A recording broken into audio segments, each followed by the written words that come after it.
Natalie is with us in New York. Hi, Natalie. How are you? Hi, how are you, Dave? Thank you so much for taking my call. Sure. What's up in your world? So I am recently married, just a few months, and we are talking a lot about our finances. I paid off my student debt a little while ago, and now we have his to work on. It's $300,000. Mm-hmm. Oh my God! Is he a doctor Yeah. or a lawyer? He's a doctor. Okay. So what is your household income now? Well, it's about $230,000. Good. So you're gonna live on nothing and pay that off real fast, right? Well, yes, but he's finishing residency, so my income is $150 and his is about like $70 as a resident. So we're looking at job opportunities in two different areas, and they offer one pays about $500,000 more. One job is $500,000 more? Yes. Okay. But it's in an unideal location, which we would not stay in long term.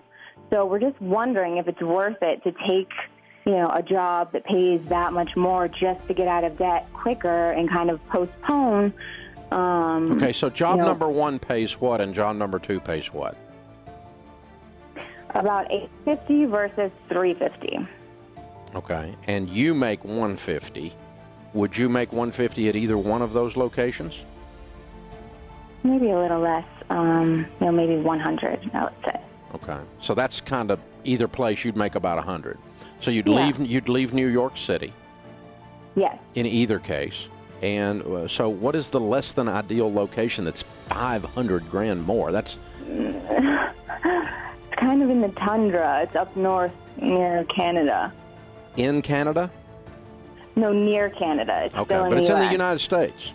Yeah, so he's a surgeon. So once he completes training, they offer some of these jobs in underserved areas.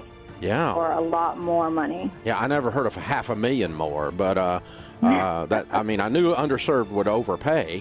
I knew that, but are they asking for a length of time commitment? Yeah, they asked for 3 years. Okay, and you would be willing to do the 3 years? I'm not sure.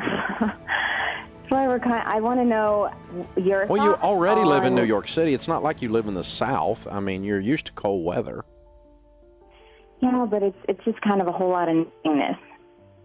Okay, all right. So there's just not So you're moving to a very rural, middle of nowhere, a very rural location versus New York City. So that's a big culture shock. I got you. Exactly. Okay, all right. Well, I mean, I don't know. You got to ask yourself that question. You're going to be making $450,000 in a worst case scenario, right? Exactly. And so, my God, I mean, if you can't pay off $300,000 in the first year, somebody ought to smack both of you. If you can't live on have a lot of stuff. If you can't live on $150,000, somebody ought to smack you. Really? Don't you think?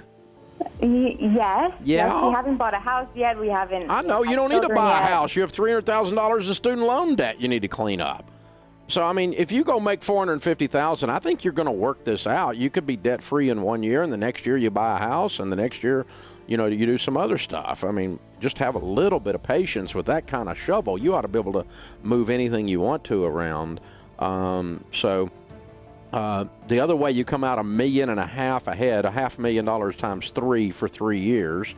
But you're in the tundra.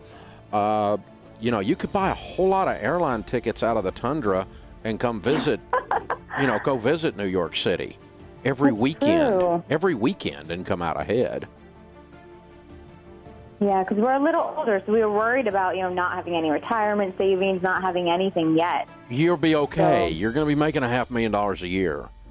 As long as you don't go spending and do stupid doctor tricks with the money and, go another $400,000 in debt to do something else. But if you guys will just stay debt-free, you're going to have tons of money to invest. You're going to be fine. You start banking $200,000 a year. You know how quick you have $1 million? It's like 4 years. you're okay.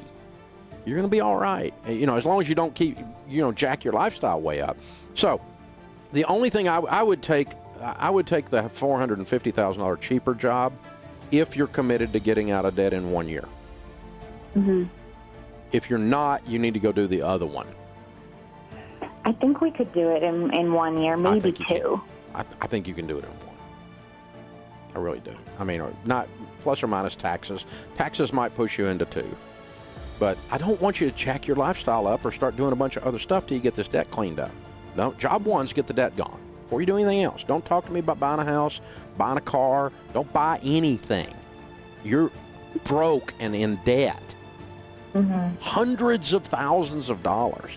Clean that mess up, and then you're free to live the rest of your life and do whatever you want. Now, the only thing that, if Sharon and I were looking at this, my wife and I were looking at this situation, we would consider the Tundra opportunity, but we would put in there a couple $100,000 or $100,000 out of that $500 in travel, and we would just bug out of there virtually every weekend. Yeah, well, as a surgeon, that's not as easy, I guess. He's going to have a lot of call and everything. But he's not on 7 days a week. No. Okay. So, I mean, just jump on the plane and go. I mean, even if you charter a plane out of there, you can go, you can have a life is my point, and you don't have to define your life as like you're living on the moon and you can't come home. Yeah. You can jump on a plane and be anywhere in some period of hours, and just, enjoy some downtime, head down to the Caribbean, head down to Cabo for the weekend. I don't care. Mm-hmm. You can do a lot of that kind of stuff on $500,000 and still come out ahead if you wanted to play that. That's how we would play it. Because I'm like you. Put away a lot of money. Yeah, I mean, I'm pretty relaxed nowadays, but if I were your age and I was concerned about, New York type of activities, then that's a way to do it, is to budget it and still say, okay, we're going to spend $50,000 on travel a year or $75,000 on travel a year. And that's our way of dealing with the fact that we're in the Tundra and we're making all this extra money for at least 3 years. Mm-hmm. And if you wanted to do that, that's a way to make it palatable. I'm not sure I would. I think if you're making $450, you ought to be okay. And you'll probably make not $450 for all 3 years. You'll probably make $450 the first year. Your income will probably go up. His income will probably go up the second year. So you're probably back up over $500,000 easy between the two of you then. So, but kiddo, whatever you do, get rid of this debt before you do anything else. Do not go buy a house until this debt's gone. Do not go buy a car until this debt's gone. You hear me loud and clear on that. I'm going to call you stupid if you do. Straight to your face.